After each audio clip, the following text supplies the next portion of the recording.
Hari ni aku nak kongsi satu cerita yang bertajuk pesanan terakhir.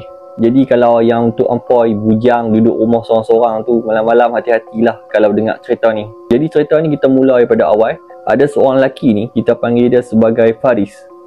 Faris ni dia menetap di Kuala Lumpur. Dikatakan yang Faiz ni dia tinggal di sebuah apartmen. Jadi dia ni seorang yang bekerja daripada rumah lah. Dia merupakan seorang graphic designer. Jadi nak jadikan salah satu cerita di mana pengalaman dia sendiri yang dialami oleh dia sendiri, iaitu Faris, pernah diganggu oleh satu makhluk gaib yang dikenali sebagai rider. Jadi pada satu hari, lebih kurang dalam jam 11.45 malam, dia tengah duk buat kerja, tiba-tiba dia lapar. Jadi dia pun order lah macam biasa yang selalu dia order kan, menggunakan aplikasi online. Jadi dia pun buatlah pesanan nasi goreng kampung dan juga ayam teh ais.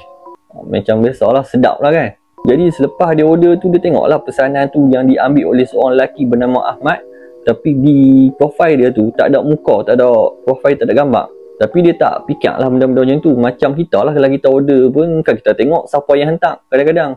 Jadi tepat saja dalam pukul 12.30, tiba-tiba loceng pintu dia berbunyi. Jadi bila saja dia buka pintu, dia nampaklah si rider tu dah tunggu siap dengan makanan yang dibawa kan. Di mana pemakaian dia tu nampak agak macam mencurigakan lah sikit, sebab kurang jelas dia pakai helmet, muka pun ditutup pakai mask. Jadi tak jelas lah dekat situ muka dia macam mana. Jadi dekat sinilah mulanya terjadinya tragedi. Di mana selepas saja si tukang rider tu hantar makanan dekat Faris, dia pun berkatalah kepada si Faris ni, yang mana rider ni kata, saya dah bagi makanan, kalau lepas ni ada orang lain hantar, jangan buka pintu. Kalau hampa dengar perkataan macam tu, hampa rasa. Jadi si Faris ni pun macam pelik. Apa hal pula tiba-tiba ada orang lain nak hantar makanan? Jadi dia pun jadi macam serang-serang sejuk lah kan. Tapi dalam keadaan yang malas nak fikir, dia pun macam baiklah. Okey. Jadi dia pun buat tak tahu dan tutuplah pintu macam biasa lah kan, makan apa semua. Jadi dalam duduk makan tu, duduk tingang-ngiang lah dalam otak dia kan. Apa maksud si rider tu kan yang cuba nak sampaikan dekat dia? Tengah fikir-fikir kan. Tepat saja pukul 1 pagi, pintu dia berbunyi, di mana dia dengar ada orang ketuk pintu rumah dia. Jadi dia pun cubalah tengok melalui lubang kat pintu tu kan. Tak nampak siapa-siapa pun dekat luar. Jadi kat situ dia dah mula rasa seram-seram sejuk dengan rider tu cakap, kejap lagi kalau ada orang hantar jangan buka pintu. Tiba-tiba pukul 1 pagi ada orang ketuk pintu. Jadi dia pun cuba untuk abaikan perasaan tu dan masuk dalam bilik, tak cakap banyak, tidur. Jadi keesokan hari tu, waktu siang, dia pun turunlah dan berjumpa dengan security dekat apartmen tu kan. Dan dia pun ceritalah tentang yang apa terjadi malam tu. Terdengar orang ketuk pintu pukul 1 pagi. Jadi si security ni pun bawalah dia pergi tengok tempat CCTV. Jadi bila mereka tengok dekat CCTV, sebelum kejadian ketuk pintu pada pukul 1, ada rider datang. Mereka nampak yang rider tu naik masuk ke dalam apartmen melalui tangga untuk hantar makanan. Tapi yang peliknya, rider tu tak turun-turun. Maksudnya dia masuk saja apartmen tu tapi tak keluar daripada situ. Jadi mereka pun cubalah nak cam siapa dia rider tu kan. Bila tengok muka tak jelas melalui CCTV. Jadi security tu pun cubalah untuk ambil serius kan dengan benda tu. Jadi mereka pun pilah cuba untuk siasat bertanya-tanya dengan orang lah kan. Tapi si Faris ni pun macam tak apalah kan. Dah security pun nak tolong siasat apa yang berlaku. Dia pun baliklah ke rumah dan sambung bekerja macam biasa. Jadi masuk malam kedua, waktu dia tengah layan tengok TV, tiba-tiba terdengar seperti ada orang dekat luar. Di mana kalau hampa tahu dekat sebuah apartmen, pintu depa kan ada gate. Jadi dekat gate tu terdengar macam seseolah ada orang tengah buka kunci. Jadi Faris ni pun dalam keadaan yang kalut, dia pun larilah pergi tengok. Mana tahu kot pencuri ke apa kan. Dan masa pula waktu tu dalam pukul 2 pagi. Jadi siapa je yang nak main pada pukul 2 pagi selain pada pencuri. Jadi bila dia hintai-hintai dekat pintu, dia tak nampak siapa. Kosong juga. Jadi dia pun abaikan benda tu, tak berani nak buka pintu tengah malam.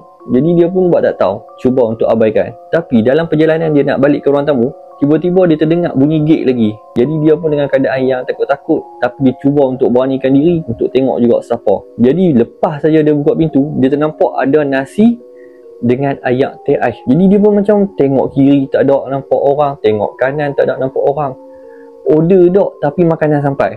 Jadi dia masa tu pun dalam keadaan yang blur-blur, dia pun ambil makanan tapi dia tak makan lah. Dia buang dalam tu sampah. Jadi masuk hari ke siang tu, dia tetap turun dan berjumpa juga dengan security, cerita apa yang berlaku. Macam biasa juga security tu pun tak pasti dengan apa yang dia cakap sebab dekat CCTV tak ada nampak apa-apa pun. Bahkan tak nampak kelibat mana-mana rider yang masuk dalam apartment tu kan. Dan si security tu pun pesan lah dekat dia untuk abaikan ataupun kuncilah pintu kan, supaya berjaga-jaga. Jadi masuk saja malam ketiga, macam biasalah tengah-tengah buat kerja, tengah duduk santai tengok TV, tiba-tiba telefon berbunyi. Jadi dia pun angkat lah. Bila dia angkat, perkataan pertama yang dia dengar daripada telefon tu yang berkata, "Aku dah pesan, jangan buka pintu kalau siapa-siapa hantar makanan." Pukul 11.45 pagi, seorang-seorang dalam rumah, tak ada siapa, sunyi, tiba-tiba ada call orang cakap macam tu. Hampa rasa dia dalam keadaan yang takut dah masa tu. Dia buka azan kuat-kuat, duduk dalam bilik, selimut tak cakap banyak dah. Habis semua ayat keluar daripada mulut. Dan dikatakan juga malam tu dia diganggu dengan sangat teruk. Di dapur dia terdengar bunyi macam pinggan jatuh, kursi meja dengar macam kena tarik lah, macam-macam. Malam tu boleh dikatakan si Faris ni tak tidur langsung. Memang tak boleh tidur lah. Dah bunyi macam-macam dalam rumah tu. Jadi keesokan pagi tu dia pun cubalah untuk siasat apa yang berlaku dengan nombor tu kan. Dia pun cubalah cek siapa rider tu dan adakah dia betul-betul manusia ataupun bukan. Dan selepas saja dia dapat maklumat, dan maklumat tu mengatakan yang rider tu, pemilik nombor tu sebenarnya dah lama dah meninggal. Dan dikatakan dia meninggal ketika dia dalam perjalanan nak hantar makanan. Cuma kat sini jadi salah satu tanda tanya, macam mana si rider hantu tu boleh mengganggu Faris. Jadi kat sini mungkinlah timbul beberapa komen yang mengatakan kebetulan saja yang Faris tu selalunya order tak ada masalah, tiba-tiba hari tu dia order terkena dapat order dekat si hantu tu kan. Jadi nasib dia lah kena dengan si rider hantu tu.